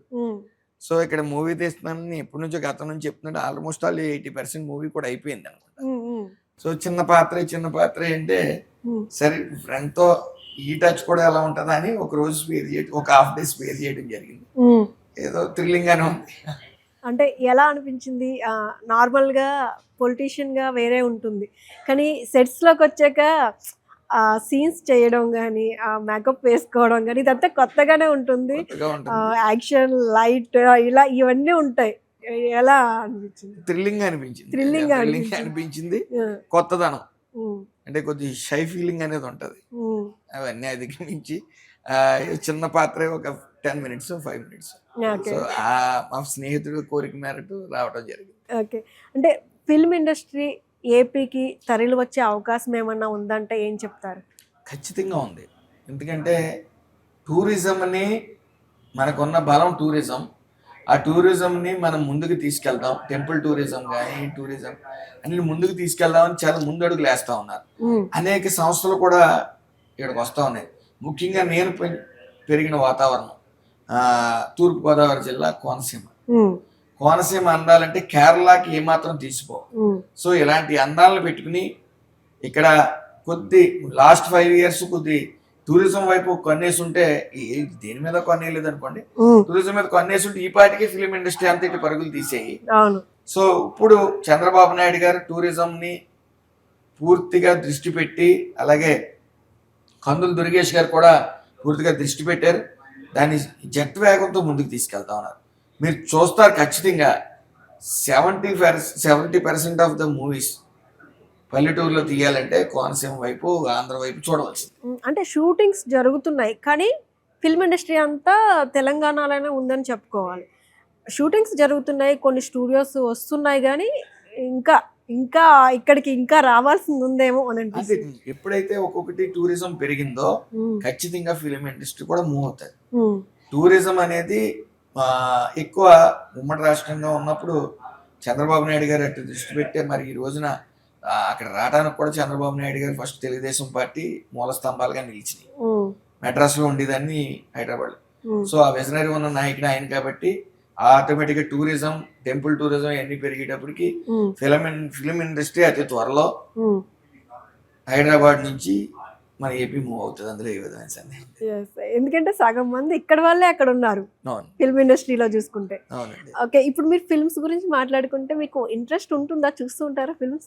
ఖచ్చితంగా చూస్తాను, ఇప్పటికే చూస్తూ ఉంటాను. పవన్ కళ్యాణ్ గారి మూవీస్ కానీ, ఓకే. ఇటు మహేష్ బాబు గారి మూవీస్ కానీ, జూనియర్ ఎన్టీఆర్ మూవీస్ చూస్తూ ఉంటాను. సో వాళ్ళ నుంచి కూడా ప్రజలు చాలా మోటివేట్ అవుతూ ఉన్నారు. పవన్ కళ్యాణ్ గారు చేసే సోషల్ సర్వీస్, ప్రజానాయకుడిగా చేసే సోషల్ సర్వీస్, మొన్నటి వరకు ఆయన ఫిల్మ్ స్టార్గా ఒక ఇమేజ్ ఉంటే ఈరోజు రాజకీయంగా కూడా రెట్టింపు అయింది ఆయన చేసేది. అలాగే at the same time Mahesh Babu ఎన్నో వేల గుండెల్ని ఆగకుండా కాపాడాడు, చిన్నారి గుండెల్ని 4,000 పైబడి. సో వీళ్ళని మూవీస్లో చూస్తూ వాళ్ళని చేసే సామాజిక సేవల్ని, ఈ సోషల్ సర్వీస్ని అన్నీ చూస్తూ ప్రజలు ఇంకా మోటివేట్ అయ్యి ప్రజలు పెరుగుతూ ఉన్నారు, అంటే అభిమానులు పెరుగుతూ ఉన్నారు. సో వాళ్ళందరినీ ఇన్స్పిరేషన్గా తీసుకోవాల్సిన పరిస్థితి మనకే ఉంది. అంటే ఏ రంగంలో ఉన్నా ప్రజలకు సేవ చేయొచ్చు అనే ఒక గొప్ప మెసేజ్ని ముందుకు తీసుకెళ్తా ఉన్నారు. సార్, కార్మిక శాఖ మంత్రిగా కార్మికులకు మీరు ఇచ్చే భరోసా ఏంటి? కార్మికులు ఆరోగ్యం పట్ల, కార్మికుల సంక్షేమం పట్ల పూర్తిగా మేము కట్టుబడి ఉన్నాం, అందులో ఏ విధమైన సందేహం లేదు. అలాగే భవన నిర్మాణ కార్మికులు 1214 మెమో పెట్టి మొత్తం క్యాన్సిల్ చేయడం జరిగింది, వాళ్ళ పథకాల డూప్లికేషన్ పేరుతో. అవన్నీ కూడా తిరిగిస్తూ ఉన్నాం. అలాగే కార్మికులకి ఆరోగ్యం పట్ల మొన్న జరిగిన సంస్కరణలో ప్రతి సంవత్సరం ఒకసారి మెడికల్ క్యాంప్ అనేది నిర్వహించాలి, పూర్తిగా తరువుగా అతని యోగక్షేమాలు తెలుసుకోవాలని కూడా అందులో పొందుపరచడం జరిగింది. అలాగే డిజిటల్ మీడియాను కూడా సోషల్ సెక్యూరిటీ ఇవ్వడం జరిగింది. అలాగే అనేక స్టంట్ మాస్టర్లకు కూడా, స్టంట్ పెర్ఫార్మెన్స్లు కూడా వాళ్ళకి కూడా సోషల్ సెక్యూరిటీ ఇవ్వడం జరిగింది మా దాంట్లో. సో ఈ కార్మికులు అందరూ కూడా, అలాగే ముఖ్యంగా అనార్గనైజ్డ్ వర్కర్స్ ఎవరైతే ఉన్నారో దానికి నేషనల్ అనార్గనైజ్డ్ బోర్డు అనేది ఒకటి ఫామ్ చేయడం జరుగుతుంది. ఎందుకంటే అసంఘటిత కార్మికులు ఎవరైతే ఉన్నారో వాళ్ళందరినీ కూడా ఒక గొడుగు కిందకి తీసుకుని వచ్చి వాళ్ళకి ఓ ఫండ్ ఏర్పాటు చేసి వాళ్ళ జీవితాల్లో స్కిల్ ఇవ్వటం కానీ, వాళ్ళు హార్డ్ వర్క్ కాదు స్మార్ట్ వర్క్ అనేది చెప్పడం కానీ, అలాగే లేబర్ అడ్డాస్ కూడా నిర్మిస్తున్నాం. ఎవరైతే జట్టు కూలీలు అయ్యి బయట నిలబడి ఉంటారు పనులకి, వాళ్ళందరినీ లేబర్ అడ్డా నిర్మించి పైలట్ ప్రాజెక్ట్ కింద 5 ప్రాజెక్టులు చేస్తున్నాం. వాళ్ళందరినీ ఒక చోటకి తీసుకుని వచ్చి వాళ్ళకి స్కిల్ ఇవ్వటం, కొత్త పరికరాలు వచ్చినాయి, దీని ద్వారా ఈజీగా పని అవుతుంది, ఇవన్నీ చెప్పడంతో పాటు వాళ్ళందరికీ పని ఎక్కడుందనేది ఐడెంటిఫై చేసి వాళ్ళకి పని పంపడం, పని లేని వాళ్ళని అక్కడ కూర్చోబెట్టి స్కిల్ ఇవ్వటం, ఇలాంటివన్నీ కూడా ముందుకు తీసుకెళ్తా ఉన్నాం. సో ఇటు ఆరోగ్యం, ఇటు వాళ్ళకి స్కిల్ ఇవ్వటం, అట్ ద సేమ్ టైం వాళ్ళ పిల్లల్ని స్కిల్ చేయటం, ఇవన్నీ కూడా ముందుకు తీసుకెళ్తున్నాం. కాబట్టి కార్మికులు, భవన నిర్మాణ కార్మికుల సంఖ్య 18 లక్షల నుంచి 30 లక్షలకు తీసుకెళ్తాం. అందులో eShram portal just Aadhaar card ఇటుకెళ్ళి నమోదు చేస్తే మనకి ఏదైనా ఇబ్బంది అయితే 2 లక్షలు వచ్చి సెంట్రల్ గవర్నమెంట్ అవన్నీ కూడా నమోదు చేయడం జరుగుతుంది. లాస్ట్ టైం 13 మనం వచ్చినప్పుడు 13వ ర్యాంక్లో ఉన్నాం. అవన్నీ రిజిస్ట్రేషన్లు పెంచి ఈరోజు 5th ప్లేస్లోకి వచ్చాం రాష్ట్రం. సో ఇవన్నీ ముందుకు తీసుకెళ్తాం. ఇటు కార్మికులు, ఇటు యాజమాన్యం 2 కళ్ళు కింద భావించి ఈ యొక్క కార్మికులు ఆరోగ్యం, వాళ్ళ భద్రత పట్ల పూర్తి దృష్టి పెడతాం. సార్, ఇప్పుడు ఈఎస్ఐ హాస్పిటల్స్లో ఇష్యూస్ ఎక్కువగా ఉంటాయి, అలాంటి సమస్యలకు ఎలాంటి చర్యలు తీసుకుంటున్నారు? అయితే లాస్ట్ టైం ఎక్కడ ఈఎస్ఐ హాస్పిటల్ అనేది ఎక్కడ కనీసం ఇప్పుడు ఇసుకు కానీ ఒక ఇటుకు కానీ పేర్చిన వైకులు. ఈ హాస్పిటల్స్ అన్నీ మేము ఒక్కొక్కటిగా నిర్మించుకుంటూ వస్తున్నాం. ఎక్కడైతే లేవు అంటే 20,000 మంది దాటిన ప్రతి చోట కూడా హాస్పిటల్ పెట్టుకుంటాం. లేని చోట డిస్పెన్సరీ ఇచ్చాం, అవి లేని చోట అటాచ్మెంట్ హాస్పిటల్స్ కూడా ఇచ్చాం. సో అవన్నీ మీరు చూసారు, గతంలో రాజమండ్రిలో కూడా ఈఎస్ఐ హాస్పిటల్కి నేను వెళ్తాం. అప్పుడు వరకు 50 ఓపీలు ఉండి ఒకసారిగా నేను అక్కడికి సడన్ రైడ్కి వెళ్ళటంతో, ఇన్స్పెక్షన్కి వెళ్ళటంతో అక్కడ అశ్రద్ధ అనేది కనిపించింది. స్ట్రిక్ట్గా ఫాలో అవుతుంది. ఈ రోజు 300 ఓపీలు అక్కడ చేయాలి. సో ఇండెంట్లు పెడతా ఉన్నాం, కొత్త ఇండెంట్లు. ఈఎస్ఐ హాస్పిటల్స్ అన్ని వాళ్ళందరితో కూడా రివ్యూ మీటింగ్లు పెట్టి అశ్రద్ధ వహిస్తే ఊరుకోమని చెప్పడం జరిగింది. అలాగే కొన్ని పరికరాలు లేవు, అవన్నీ కూడా పెట్టడం జరిగింది. పరికరాలు పూర్తి స్థాయిలో వచ్చిన తర్వాత వైద్యం పూర్తి స్థాయిలో అందుబాటు ఉంటుంది. అందుకని ఏమైనా లేకపోతే అటాచ్మెంట్ హాస్పిటల్స్ కూడా ఇవ్వడం జరిగింది. కాబట్టి అక్కడికి కూడా వెళ్ళి వైద్యం చేసుకునే వెసులుబాటు ఇవ్వడం జరిగింది. సార్, అయితే రాజధాని దీని గురించి మనం ఒక ఇంటర్వ్యూ చేస్తున్నాం అంటే ఖచ్చితంగా మాట్లాడుకోవాల్సిన అంశం. కొత్త రాజధాని అనుకున్నది అనుకున్నట్టుగా వేగంగా వెళ్తుందంటారు? ఖచ్చితంగా వెళ్తుంది. వెళ్తుంది. దానికి సంబంధించి ఇంకా ల్యాండ్ మనం తీసుకోవాల్సి ఉందని చంద్రబాబు నాయుడు గారు చెప్పడం జరిగింది. ఆ, ఏదైతే జగన్మోహన్ రెడ్డి ఉన్నాడో ఆయనకు అవగాహన లేక 3 రాజధానులు అన్నాడు, వైజాగ్ అన్నారు, ఇక్కడ అన్నాడు, అక్కడ అన్నాడు, రకరకాల విన్యాసాలు చేశారు. ఈ విన్యాసాలు చూసే చిరాకు వచ్చి జనాన్ని మూలం కూర్చోబెట్టారు. సో రాజధానికి కట్టుబడి ఉన్నాం. అసలు ఈ దేశంలోనే ఎక్కడా లేని రాజధానిని నిర్మించబోతా ఉన్నాం. అది విజనరీ ఉన్న నాయకుడు చంద్రబాబు నాయుడు గారు పూర్తి దాని మీద దృష్టి పెట్టడం జరిగింది. పోలవరం ప్రాజెక్ట్ ఎంత ప్రెస్టీజియస్గా తీసుకున్నారో అది 27లో కంప్లీట్ చేస్తారు. అందులో ఏ విధమైన ఈ 5 yearsలో కూడా ఎవరు ఊహించని, ఈ దేశంలోనే ఎవరు ఊహించని రాజధాని నిర్మించబోతా ఉన్నాం. అందులో ఏ విధంగా. ఓకే సార్, ఇప్పుడు మనం ఒక చిన్న ర్యాపిడ్ ఫైర్ తీసుకుందాం సార్. మీ గురించి అంటే మీకు ఉన్న కొన్ని ఇంట్రెస్ట్ల గురించి, అలాగే కొంతమంది ఒక 1 wordలో వాళ్ళ గురించి ఆన్సర్స్ చేసే ఒక చిన్న ర్యాపిడ్ ఫైర్ తీసుకుందాం. ముందుగా మాట్లాడుకుంటే చంద్రబాబు నాయుడు గారు సార్, 1 wordలో చెప్పాలంటే ఏం చెప్తారు? చంద్రబాబు నాయుడు గారు నా శాఖ కిందకు వస్తారు. 1 wordలో చెప్పాలంటే మీ శాఖ కిందకు వస్తారు అంటే ఎప్పుడు ఆయన పని అలు చేస్తారు? పెరగని శ్రామికుడు, కార్మికుడు. ఓకే, 24 hours ఆయన పని చేస్తానే ఉంటాడు. ఆయన చేస్తానే ఉంటాడు. ఆయన అందరి చేత చేయిస్తూ ఉంటారు. సో ఆయన జీతం తీసుకోరు, పడుకోరు. ఆయన కార్మికుడు, ప్రధాన కార్మికుడు ఈ రాష్ట్రానికి. సో ఆయన కూడా నా శాఖ కిందకి వస్తారు. లోకేష్ గారి గురించి 1 wordలో చెప్పాలంటే ఏం చెప్తారు? ప్రతిపక్షాలు రకరకాల విమర్శలు చేశాయి. ఏదో పప్పు అనేది, కానీ ఈ రోజు నిప్పు ఆయన వైపు చూడాలంటే కూడా భయపడతా ఉన్నారు. ఆయన అవగాహన, ప్రతి శాఖలోని పట్టు, ఇక్కడ వస్తున్న ఏదైతే పెట్టుబడులు ఉన్నాయో ఆ పెట్టుబడులు అన్నీ కూడా తీసుకుని వస్తున్నారంటే అది లోకేష్ గారు. లోకేష్ గారు మేధావులు కూడా, రాజకీయ మేధావులు కూడా నోరు వెళ్ళకి నోరు అలా ఆగి చూస్తూ ఉన్నారు ఆయన వైపు. ఆయన మాట్లాడుతుంటే సామాన్య ప్రజలు కూడా ఆయన వంక అలా చూస్తూ ఉన్నారు. ఆయన గొప్ప గొప్ప మాటలు మాట్లాడుతున్నారు. అసలు మీరు అవసరమైతే ప్రతిపక్షానికి చెప్పారు, మీరు కూడా ఇన్వెస్ట్మెంట్లు తీసుకురండి, ఆ క్రెడిట్ మీకే ఇస్తాం, తీసుకురండి అని చెప్తా ఉన్నారు ఆయన. అలాంటి మాటలు ఆయన ఎప్పుడు డౌన్ టు ఎర్త్ ఉంటారు. మనం చూసాం చాలా వీడియోల్లో. ఆయన ప్లేట్లో పాటు తండ్రి ప్లేట్ తీయటం కానీ ఇవన్నీ కూడా ప్రజలు గుండెల్లోకి చేరుతా ఉన్నాడు ఆయన.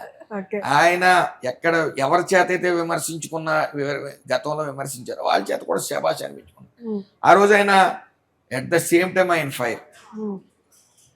ఫ్లవర్ కాదు ఫైర్ అని నిరూపించాడు ఆయన. ఎందుకంటే రెడ్ బుక్ చూపించుంటే అపహాస్యం చేశారు. ఈ రోజు రెడ్ బుక్ తీయకుండానే మొత్తం డైపర్లు వేసుకుని తిరుగుతున్నారు వీళ్ళందరూ, ప్రతిపక్షం వాళ్ళందరూ. ఈ డైపర్ బ్యాచ్ అందరూ కూడా ఒక్కొక్కరుగా అవినీతిలో వాళ్ళే వెళ్ళిపోతా ఉన్నారు. ఇంకా ఆయన రెడ్ బుక్కే తెరవలే. సో అంటే చంద్రబాబు నాయుడు గారు ఒకటే చెప్తారు, వాళ్ళు చేసిన తప్పులకు బలవడం తప్పులేదు, అంటే చేసిన అవినీతికి. రెడ్ బుక్ తెరవక ముందే ఇన్ని అరెస్టులు జరిగినాయా సార్? ఖచ్చితంగా వాళ్ళు చేసిన పాపాలు అటువంటి. జగన్మోహన్ రెడ్డి దగ్గర మార్కులు పొందాలి అంటే పనికి అది కావాల్సింది. పొగడతావు జగన్మోహన్ రెడ్డిని పొగడతావు, ఏదో జగన్ మామయ్యాన్ని గట్టిగా అరిచేట జడుచుకున్న రాష్ట్రం, ఆ టైప్ ట్రైనింగ్ ఇస్తూ ఉంటారు. చిన్నపిల్లడు ట్రైనింగ్ ఇచ్చారు కదా అలా. లేదంటే బూతులు తిడతా ఉంటారు. నోటుకొచ్చిన బూతులన్నీ అసెంబ్లీలో చూసాం, రకరకాల విన్యాసాలు. పేరు నాని ఒకడు, ఈ కొడాల నాని ఒకడు, ఈ బ్యాచ్ అంతా ఉంది. బూతులు తిట్టి ఆయనకి దగ్గర అవటం. ఎన్ని బూతులు తిడితే ఆ జోగి రమేష్కి ఏమీ తెలియదు, ఆయన శాఖలోనే అవగాహన ఉండదు. కేవలం బూతులు తిట్టడం, టీడీపీ కార్యాలయాలు పగలగొట్టి ఆయనకి దగ్గర అవటం. ఈయనకు కూడా అలాంటి ఇష్టం. ఎందుకంటే ఫ్యాక్షనిజం నుంచి వచ్చాడు కాబట్టి, ఆయన తాతయ్య గారు అడుగుజాడల్లో నడుచుకుని వచ్చాడు కాబట్టి ఇలాంటివి అంటే ఇష్టం. చెక్క భజన. ఎప్పుడన్నా నేను ఒక సందర్భంలో ఆయన దగ్గరికి వెళ్ళాలనుకున్నప్పుడు, సజ్జలను కలిసినప్పుడు ఆయన అన్నాడు, నీకు పదవి కావాలా, సరే నువ్వేం మాట్లాడు, జగన్మోహన్ రెడ్డి గారి దగ్గరికి వెళ్ళి ఏం మాట్లాడదాం అనుకుంటున్నావు అని అడిగాడు. ఏదో ఇలా మాట్లాడు, నువ్వు అలాంటివి ఏం మాట్లాడు, డైరెక్ట్గా వెళ్ళి సాష్టాంగ నమస్కారం పెట్టేసి కాళ్ళు పెట్టుకో, పైకి ఆయనే లేపుతాడు, నెత్తి మీద చెయ్యేస్తాడు, దీవిస్తాడు. ఆయన దీవించడానికి నీకు పదవి వచ్చేసినట్టు వెళ్ళిపో అన్నాడు. అంటే కాళ్ళ మీద సాష్టాంగ నమస్కారాలు చేసిన వాళ్ళు అంటే ఆయనకి ఇష్టం, పొగడతలు అంటే ఇష్టం. కాబట్టి ఇవన్నీ ఎంత తక్కువ మాట్లాడుకుంటాను, మనం ఎంతసేపు మాట్లాడుకున్నది ఎలా వెళ్తూనే ఉంటుంది, గంటలు చెప్పుకోవడానికి. Okay sir, next Pawan Kalyan గారి గురించి. పవన్ కళ్యాణ్ గారు అంటే ఎక్కడ అవినీతి జరిగినా ఏది జరిగి ముక్కుసూటిగా మాట్లాడే మనిషి. ఆయన ఒక కమిట్మెంట్ ఇచ్చారంటే కమిట్మెంట్ లాగా ఉంటుంది. సో ఈరోజు ఇటు జనసేన, ఇటు బీజేపీ, ఇటు టీడీపీ అన్నీ కలిసి ఉండటంలో ప్రముఖ పాత్ర వహించడం. అలాగే కలిసి ఉంటుంది ఇది 15 సంవత్సరాలు ఎట్టి పరిస్థితుల్లో రాష్ట్ర శ్రేయస్సు కోసం ఇది 15 ఏళ్ళే కలిసి ఉంటుందని చెప్పడంతో పాటు ఆయన శాఖలో కానీ అలాగే మాకు అందరికీ కూడా ఎన్ని కష్టాల్లో ఉన్నా సరే అటు అధిష్టానాన్ని మెప్పించి కూడా ఫండ్స్ తీసుకుని వచ్చి విజనరీ ఉన్న నాయకుడు చంద్రబాబు నాయుడు గారు కలిసి పనిచేస్తూ మా అందరిని ముందుకు తీసుకెళ్తా ఉన్నారు. ఆయన నాకు హగ్ ఇచ్చారు. హగ్ వల్ల జన సైనికులు అందరూ కూడా నాకు అభిమానులుగా మారటం, నాతో చాలా క్లోజ్గా మూవ్ అవటం కూడా జరిగింది. సో ఈ ముగ్గురు కలయిక శాశ్వతంగా 25 years ఉంటుందని నా భావన. ఉండాలి కూడా. ఎందుకంటే చంద్రబాబు నాయుడు గారు అలాగే డౌన్ టు ఎర్త్ ఉంటారు, లోకేష్ గారు అలాగే పవన్ కళ్యాణ్ గారు డౌన్ టు ఎర్త్ ఉంటారు. ఆయన వేషాధారణ కానీ, ఆయన బట్టలు కానీ, ఆయన చెప్పులు కానీ అన్నీ సింపుల్గా ఉంటాయి. ఏది అంగుకి ఆర్భాటాలకి వెళ్ళడు. ఆయన పెద్దలను ఎలా గౌరవించాలో ఆయనకి తెలుసు, ప్రజలతో ఎలా ఉండాలో తెలుసు. ఆయనకి ఆల్రెడీ సినిమా ద్వారా లక్షల అభిమానులు ఉన్నారు. రాజకీయాల్లోకి వచ్చిన తర్వాత ఇంకా లక్షలు రెట్టింపు అయినాయి. నెక్స్ట్ మన ప్రధాని మోదీ గారి గురించి చెప్పాలంటే ఏం చెప్తారు? ప్రధాని మోదీ గారి గురించి చెప్పాలంటే అవి మన స్థాయి సరిపోదనిపిస్తూ ఉంటుంది. నిజంగా ఆయన చూసి నేర్చుకోవాల్సిన ప్రతి మనిషి ఆయన చూసి నేర్చుకోవాల్సిన పరిస్థితి ఎంతో ఉంది. దేశం విషయానికి వస్తే, యుద్ధాల విషయానికి వస్తే వెనక్కి తగ్గేది ఉండదు.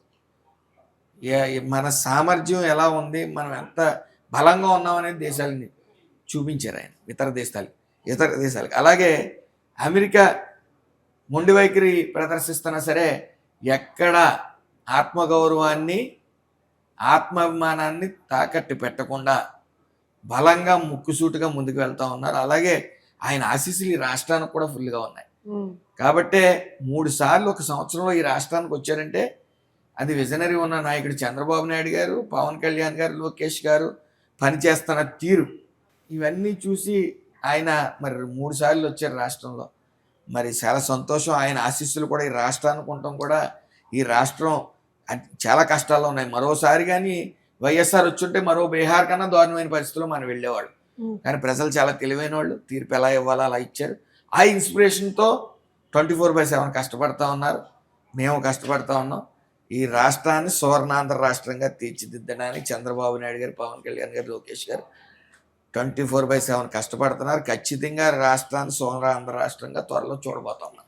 జగన్మోహన్ రెడ్డి గారి గురించి చెప్పాలంటే ఏం చెప్తారు సార్? అంటే ఆయన ప్రముఖ ఫ్యాక్షనిస్టు. అలాగే ఆయనకి చిడతల బ్యాచ్ అంటే ఇష్టం. చిడతలు కొట్టాలి, సాష్టాంగ నమస్కారాలు చేయాలి, సరిపోదేమో ఇంకా చాలా చెప్పాలి. అంటే విషవృక్షం లాంటిది అది. ఆయన విషవృక్షం, ఆకులు, కొమ్మలు, ఈ కార్యకర్తలు వీళ్ళందరికీ కూడా విషం నింపుతూ ఉంటాడు. సో జరుగుతుంది ఒకటైతే ఇంకోటి చూపిస్తూ ఉంటాడు. ప్రజలు గమనించారు కాబట్టి 11 సీట్లు ఇచ్చారు. ఇబ్బంది లేదు. ప్రజలు చాలా తెలివైన వాళ్ళు, ఇంకా గమనిస్తున్నారు. వాళ్ళు చేసే విష ప్రచారాన్ని గమనిస్తూ ఉన్నారు. మళ్ళీ తిప్పుకొడతారు రాబోయే స్థానిక సంస్థల ఎన్నికల్లో కానీ, రాబోయే ఎన్నికల్లో కానీ ఖచ్చితంగా తిరిగి మళ్ళీ ఇది సింగిల్ డిజిట్కి పరిమితం అవడం ఖాయం. మీకు మీరు ఎమ్మెల్యేగా 10 మార్కులకి ఎన్ని మార్కులు వేసుకుంటారు సార్? మీరు ఆ క్వశ్చన్ అడిగితే 10 వేసుకుంటారు. మేము కూడా 10 వేసేస్తాం. అది వేయవలసింది ఎవరంటే చంద్రబాబు నాయుడు గారు వేయాలి, ఇటు లోకేష్ గారు వేయాలి, సో పవన్ కళ్యాణ్ గారు వేయాలి. వీళ్ళందరూ మార్కులు వేసి నువ్వు కష్టపడుతున్నావు అంటే మమ్మల్ని మాకు ఇచ్చే గౌరవం మాకు ఇస్తారు. లేదంటే చంద్రబాబు నాయుడు గారి విషయం తెలియదు ఏం లేదు కదా, గోడకు చేయిస్తాడు ఆయన. ఇంకా అసలు ఉపేక్షించుతూ ఉండదు, వెనక ముందు కూడా ఆలోచించరు. ఆయన పని అంటే పని కింద ఉండాలి. ఆ మార్కులు మనం వేసుకోవడం కన్నా మనం కష్టపడిన దాన్ని బట్టి ఆయనే వేస్తారు. అవి వేసినంతకాలం మనం ఈ మంత్రిలో, ఈ ఎమ్మెల్యేగా కొనసాగుతాం. ఆయనకి కోపానికి గురైతే మాత్రం మన నోవేర్ కనిపించదు. సార్, ఇప్పుడు మీ ఫ్యామిలీలో మీకు బాగా నచ్చే వ్యక్తి ఎవరంటే ఏం చెప్తారు? మీ ఫ్యామిలీలో మీకు బాగా సపోర్ట్ చేస్తారు అని అనుకున్న వాళ్ళలో అది చెప్పవలసి వస్తే ఎవరికైనా తల్లే కదండి, తల్లి. అయితే మీకు ఫేవరెట్ మూవీ ఏంటి సార్? మూవీస్ చూస్తానని చెప్పారు కదా. ఓకే, ఫేవరెట్ మూవీ అంటే Baahubali. Super. Favourite food sir? Favourite food ఇంకా నాన్ వెజ్ అంతా ఫేవరెట్ ఫుడ్. ఎందుకంటే మా గోదావరి వాళ్ళు రుచులు, ఈ నాన్ వెజ్ రుచులకి ఎక్కువ అలవాటు పడతారు కాబట్టి నాన్ వెజ్ లేకపోతే ముద్ద దిగదు. అలాగని కొన్ని పూజలు పునస్కారాలు చేసినప్పుడు అన్నిటికీ దూరం ఉంటాం. మామూలుగా మాలలు వేసినప్పుడు ఏదేమన్నప్పటికీ గోదావరి వాళ్ళు నాన్ వెజ్ ప్రియులు. ఏ విధమైన సరే టూర్స్ కి వెళ్తూ ఉంటారా? టూర్స్ కి తక్కువ అండి, నేను చాలా అక్కడికి తక్కువ? వెళ్ళలేదు. ఎందుకంటే అందాలన్నీ నా చుట్టూ ఉంచుకుని బయటికి వెళ్ళడం కూడా అంత ఇది కాదని, మా కోనసీమ మించిన అందాలు ఎక్కడా లేవు. సో ఆ కోనసీమలో తిరగాలంటే టైం పడుతుంది. సో అనేక రకాల అందాలు ఉన్నాయి. అన్నీ ఆస్వాదించడం కన్నా బయటికి వెళ్ళి ఆస్వాదించడం కన్నా అందాలన్నీ అక్కడే ఆస్వాదించాలి. అందాలన్నీ అక్కడ ఆస్వాదిస్తారు. అంటే ఇప్పుడు చాలా వరకు కూడా చాలా మందికి కార్స్ అంటే ఇష్టం ఉంటుంది, కానీ మీకు కార్ అంటే ఇష్టం లేదని చెప్పారు, బైక్ మీద వెళ్తామని చెప్పారు. మీకు ఏ వెహికల్ అంటే ఎక్కువ ఇష్టం? ఏ వెహికల్ అంటే మామూలుగా ఎల్ఎంఎల్ అయ్యి వాడుతూ ఉంటాయి. ఎందుకంటే కాల్ రెస్ట్లో ఉంటాయి. మనకి ఈ ప్రజా సమస్యల మీద లేకపోతే ఇంకోటి తిరుగుతున్నప్పుడు కూడా, గతంలో కూడా ఏదో ఉద్యోగాలు చేయాలన్నప్పుడు బండి అయితే మన దగ్గరే ఉంటుంది కానీ ఆలోచనలు ఎక్కడ ఉంటాయి సడన్ గా. సో ఇవన్నిటిని బుల్లెట్లు ఇవ్వటం బరువు కాబట్టి బ్యాలెన్స్ చేసుకోవడం కొద్దిగా కష్టం. సో లైట్ వెయిట్ బండి ఏదైతే ఎల్ఎంఎల్ ఉందో, ఇప్పుడు వస్తున్నాయి ఎలక్ట్రికల్ వెహికల్స్ ఉన్నాయో, అవంటే కొద్దిగా ఇష్టపడతాను. సార్, అంటే రాజకీయ నాయకులుగా ఎన్నో సవాళ్ళను ఎదుర్కొంటూ ఉంటారు. మీ ఫ్యామిలీ నుండి ఎటువంటి సపోర్ట్ ఉండింది? ఫర్ సపోజ్ అల్లర్ల కేసులు అయింది, అమ్మాయికి నన్ను ఏ ఇన్వాల్వ్మెంట్ లేకుండా నన్ను కేసులు ఇరికించారు, చాలా మందిని ఇరికించారు. ఇరికించినప్పుడు నేను 3 నెలలు బయట ఉండి యాంటిసిపేటరీ బెయిల్ వేసుకుని మళ్ళీ రావడం జరిగింది.